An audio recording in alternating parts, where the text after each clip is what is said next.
Hi, I'm Cynthia Schiller. Please like and subscribe. We're going to talk about a viewer topic. He had gone through this relationship, and now there's almost a 30-year difference between these people. He's around 60, she's around 30, and they had gotten into a relationship. He had kind of bottomed out, kind of allowed this situation to become so stressful that he started having like pretty much like a massive panic attack, thinking about calling the ambulance to take him to the hospital. These narcissists can be extremely, extremely toxic to us, but we have to remember what our red flags are, the things that we see. So he had seen some red flags. And I was kind of talking with him. Now, we didn't really know much about this girl at first. I had pointed out some red flags. I also don't want to say too much in the beginning, because it's kind of like you got to give people a chance. If they do something one time, they cancel on you one time, they give you an excuse, it could be legitimate. So I didn't want to have him get into negative energy, because that's what this is all about, keeping the energy up. Once the energy goes down, that's when the relationships fall apart. So we try to get back to the high energy. So I was just saying, keep it positive, keep it positive. He has some issues from his past as well. He was in pretty much a 40-year relationship with somebody who died from terminal cancer. So he was used to having someone around. He was, excited about being with this new person. They always had fun together, but she canceled a lot on him. She broke promises a lot. And that's kind of like with, especially my second one, we never really argued. We always had like the perfect time. Not one time do we have a crappy time together. And especially with the promises of a future. My take on it, didn't really get a promise of a future. It was kind of things were moving forward. It wasn't a succinct, yes, we are doing this. But he was kind of like doing a little roller coaster, to where you had the highs and the lows, but there was such a small amount of time in between those highs and lows that was another red flag. It's not like, 2-3 years went by and then you have a little bottom out. It was like daily or weekly. And then he had like forgiven her, like I was wrong about her. Then he says, I saw the red flag. So he's doing that cognitive dissonance, where you got the kind of like the pros and cons. You see two conflicting things, and a lot of times we try to see the good in people. So he was trying to see the good. Eventually he finally through talking with me, plus the things that he saw, had realized that this is just not going anywhere, how much he was being hurt. So luckily he got out early. He did have some rumination. He did go through, a lot of depression and then good times. So that's what you're going to go through. You're going to go through being strong and then being weak and being strong. It's a cycle that you're going to go through. Each cycle should get better. Sometimes you'll have some rough ones, but keep moving forward. Keep yourself busy. Interact with people. I just did a video on rats, the study that they did as far as addiction, and how like drug addiction is usually because of lack of connection. And there are other types of addictions that we can get into: eating disorders, overeating, or alcohol, drugs, sex.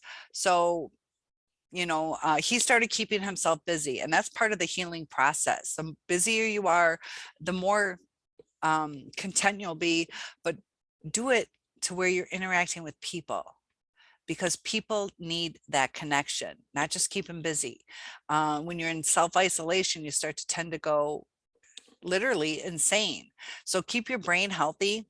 But as far as he's in the traditional male female. So sometimes it seems more prevalent, and it can go the other way, but it seems more prevalent where the older male will be with the quite a bit younger female, because that's an ego stroke. Sometimes traditionally that's not as well, I guess sometimes too, being a cougar, it can go either way. But he was 30 years older, approximately. And sometimes those kind of relationships, I'm not going to lie, sometimes they can succeed, but sometimes be aware of predators out there, because you know, they can purposely prey on you because of the age difference. So if it's the male with the cougar, he can kind of stroke the ego that way, depending on who's the narcissist. But you know, he was older, and he had some issues as well. He was probably excited, like that's kind of cool, because it is, you know. I like feeling young when young guys say hi to me.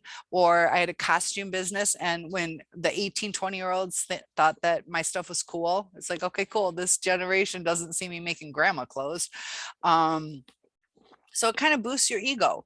But the narcissist can use that to their advantage. They can get you to purchase things from them. He had said that she was interacting with like a drug house, and that, you know, whether it was for sex or money, or drugs or whatever it was, that she was kind of on the prowl to get her needs fixed. And she took the time to spend with him. And then when she didn't have a need for whatever, companionship or sex or drugs or money or whatever her situation was at that time, she would ghost him. Like, why bother? And on hindsight is 2020, and he's seeing how she's reacting now. So when we're thinking about the new supply, you know, he's been able to see it in action, not behind closed doors. So he sees her arguing, being bossy to the new supply, just acting out, being basically miserable. But sometimes when we see our narcissist with the new supply, we don't know what goes on behind closed doors. We don't always see them arguing out in public. We just see Facebook posts.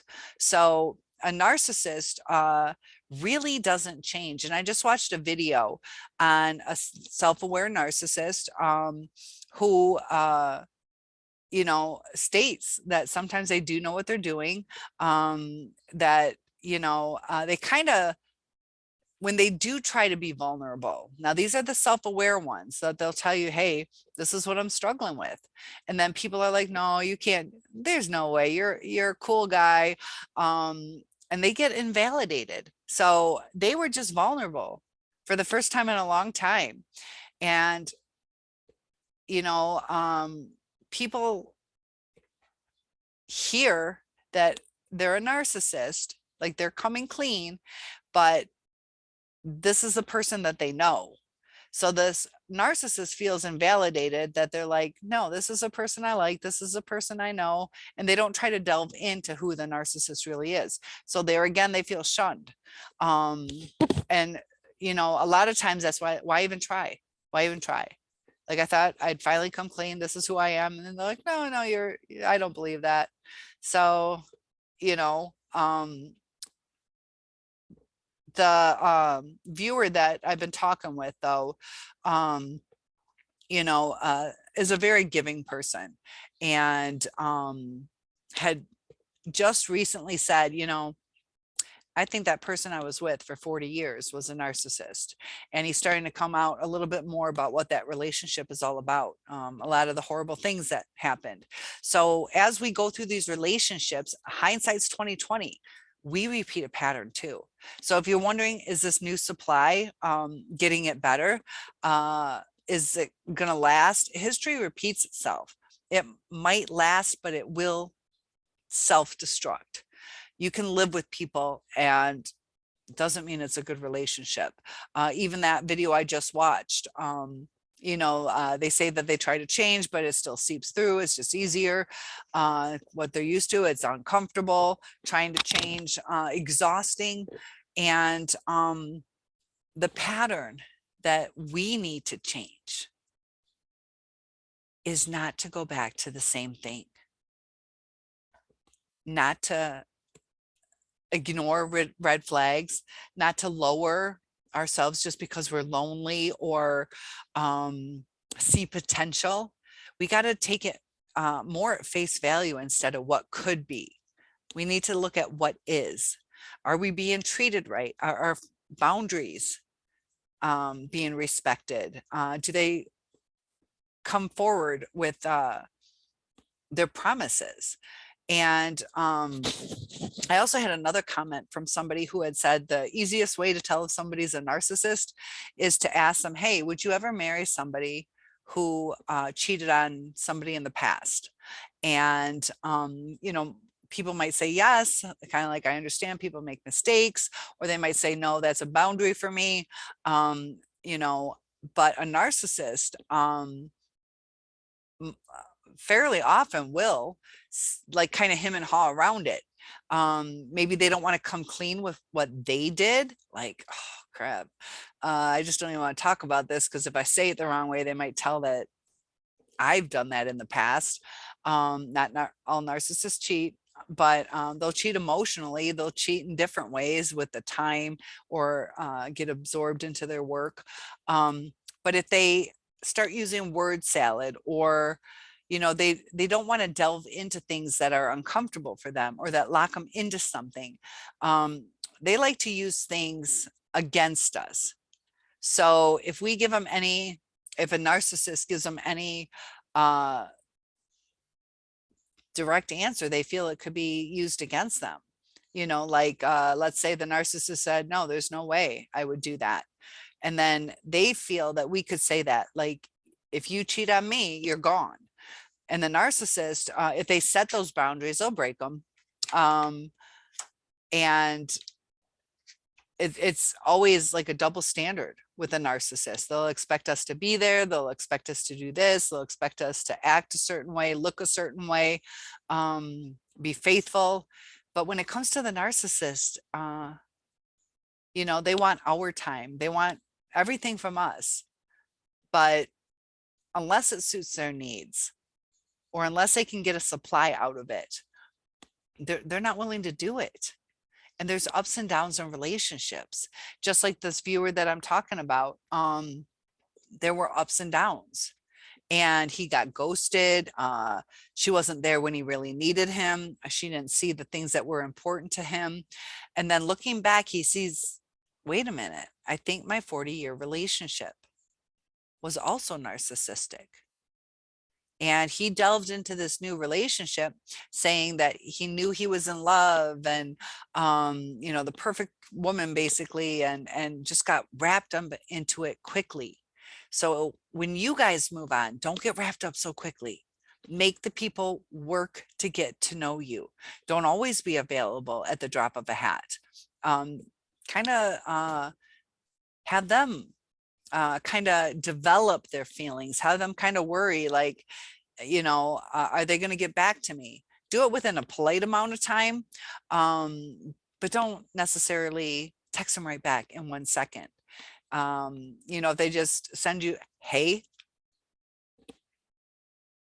you know, maybe wait and see if they say something else. Like if it's a question that's different, you know, or if they're trying to communicate with you, you know, like, hey, I was thinking about next Friday. But if it's just a hey, that's kind of a hoover, kind of like, I just want to make sure you're still there. Or they're putting the responsibility of the relationship onto us. And you know, that's part of the trap, is that we are going above and beyond, and they're grooming us. So I just don't want you guys to be too quick to get into a full-fledged relationship. Don't cut off other opportunities. See who these people really are. And once you start seeing red flags, you know, if it happens more than once, if it starts to be a pattern, take note of that, because usually it only gets worse. And sometimes we like to fix things, or we feel sorry for the person, or we believe in them. We have to start taking things at face value. And be careful if you're in like a Mr. Mistress type situation, because you're going to start to overcompensate for things, because you see there are even more obstacles than in a standard relationship that doesn't have those obstacles. So you're gonna be like, yeah, you want to cancel, but he's got kids at home, or the wife this, or the husband that. You're gonna start to make excuses. So we need to be really careful not to make excuses for the bad behavior. Once we start doing that, they take it for granted. They use it to their advantage. They know they got away with certain things. You know, they don't have to take accountability, because we might tell, you know, our family members like, oh, he would be here, but he's doing something else and he gets away with it.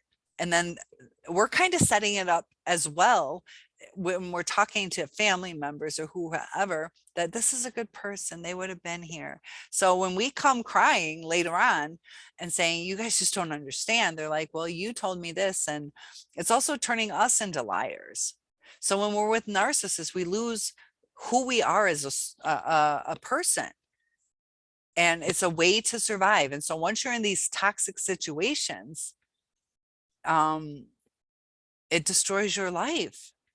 It destroys your connections with people as well. You're not being real with people now because you're holding on to something that you want so desperately. But if you're in a healthy relationship, you know, you can say, oh, they can't come because they're at work. And the family knows that the person's at work, and the person in the healthy relationship isn't hiding anything. They're just being them. And the narcissist, though, we make excuses for them. We apologize for things. They put us through hell. So don't repeat the process. And I just wanted to bring up with that viewer is we got to be cautious, because he repeated the pattern. It was kind of what was comfortable. He stayed with somebody for 40 years, and he's just starting to tell me more about the story. If she is narcissistic, he 40 years gave her a lot of excuses, dealt with a lot of things. And, you know, I don't know for sure if she was narcissistic. I don't have enough information on her yet, but patterns repeat themselves. That's why the narcissist will go person to person, destroying life after life after life. So they've damaged your life. Don't let the next person damage it even more. Rebuild, grow, connect with people. Healing comes from knowledge. And that's why I'm glad you guys are here. I'll take any topic requests that you guys have. I'll help you through this. Connect with people. Comment below. Build a community here. Share your thoughts. Comment on each other things, other posts from other people. Validate each other, because we have been going through a lot of pain. And when we were with our narcissist, our feelings weren't validated. When we go to our friends who don't understand NPD, our feelings again aren't validated. We're told we were stupid for staying, or they don't understand, or quit crying, get over it. What's the big deal? He was a jerk, or she was a jerk. Let's start validating each other, sharing some red flags you guys think we should look out for. And I've really appreciated, I think it's, I don't know, 2-3 times that people are like, I don't quite agree with what this one YouTuber said. And, you know, there are different perspectives, and I don't always agree. So I've made a couple videos on my perspective of it. I've lived with it, you know, and it's not always clinically cut and dry. A lot of times, watch out for the words, all narcissists are different. That you can take to heart. But when they're like, all narcissists cheat, all narcissists want you to die, all narcissists this, each person is different. They are people. Do they have a demonic spirit inside them? They definitely have evil tendencies, but each one is different. And be careful when, let's say you watched a YouTube video where they said all narcissists cheat. Be careful, because you can be like, well, mine didn't. Mine didn't. It's not a narcissist. Check that off the list. One thing you might not know, and they don't all cheat. They don't all cheat. So be careful of those. Never words, the always.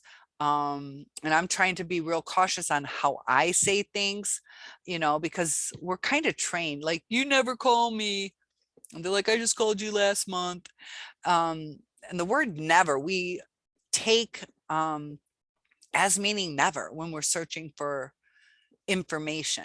But just always know that in these narcissistic relationships, each one will be different. Each red flag will be different. The subtleness is going to be to different degrees. The love bombing is not always about gifts. So sometimes they build this facade of just this, like, I don't know, king and queen type paradise, and everything's love bombed above and beyond. Sometimes it's just little notes, sweet little notes, or just, being vulnerable with you. Doesn't always mean the story is true. So love bombing is just basically something good, something really, really good. Whether it's connection that you thought you were building, or time, or going above and beyond to, I don't know, go to a work party with you, that they seem like they're the perfect match.